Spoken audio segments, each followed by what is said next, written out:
การให้เด็กกินอาหารที่เพียงพอปลอดภัยและถูกต้องตามวัยอายุควรส่งเสริมให้พ่อแม่และสมาชิกในครอบครัวมีส่วนร่วมในการให้อาหารเด็กตามคำแนะนำความถี่ของการให้อาหารเด็กควรปฏิบัติดังนี้แต่เมื่อเกิดถึง6 เดือน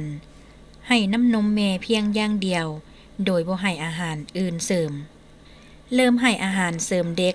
ตอนอายุครบ6 เดือนเริ่มด้วยอาหารแล้วและบดละเอียดที่เหมาะสมกับอายุบ่มีน้ำหลายโพดเข้มข้นสมควร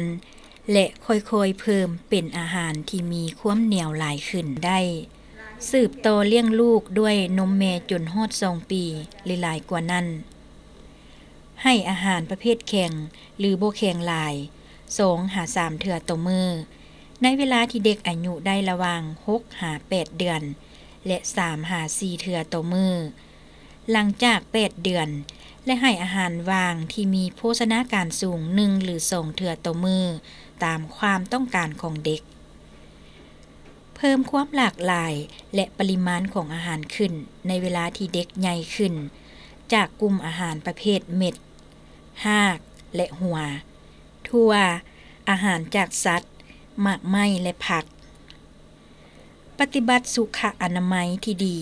ในการกะเกียมและการเก็บเมี่ยนอาหารเสริมรวมทั้งการล้างมือก่อนด้วยน้ำสะอาดล้างเครื่องใช้และอุปกรณ์ให้สะอาดสืบต่อให้ลูกกินนมแม่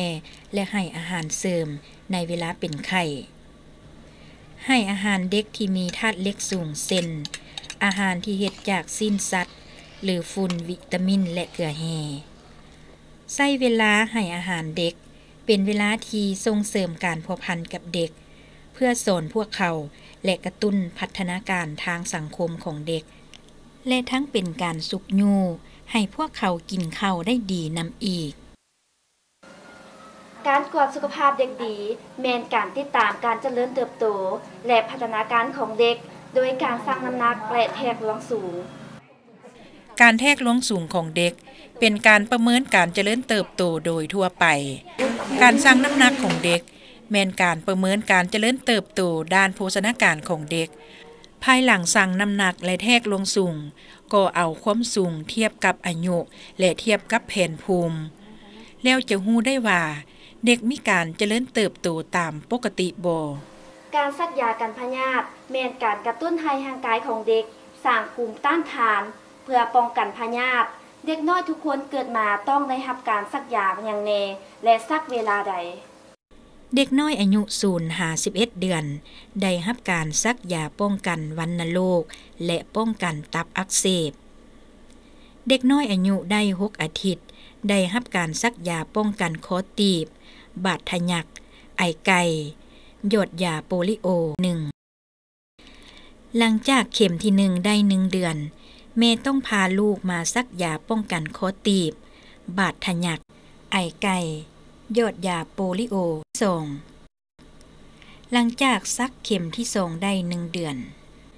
แม่ต้องพาลูกมาซักยาป้องกันคอตีบบาดทะยักไอไก่หยดยาโปลิโอ3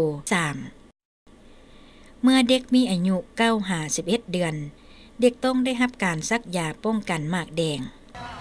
การเสริมจุลสารอาหารโดยให้ฝุ่นวิตามินและเกลือแร่แม่นมีความสำคัญสำหรับเด็กอ่อนอยู่ในลาวเด็กน้อยหลายคนบ่สามารถได้รับวิตามินและเกลือแร่ทั้งหมดที่พวกเขาต้องการจากอาหารที่พวกเขากินซึ่งเด็กน้อยที่กินอาหารที่บ่มีวิตามินและเกลือแร่อย่างเพียงพออาจจะพาให้มีการเติบโตบ่เต็มที่พัฒนาการบ่ดีเท่าที่ควรและมักเจ็บเป็นเส้นถอกท้องไข้และไอการที่เด็กได้รับจุลสารอาหารที่ครบถ้วนจะเฮ็ดให้เด็กอยากอาหารหลายขึ้นเฮ็ดให้เด็กแข็งแรงและมีความลื่นเริงสนุกสนานลดพ้นความถี่ของการเจ็บเป็นปรับปรุงความอาจสามารถของเด็กอ่อนในการเรียนรู้มีป้า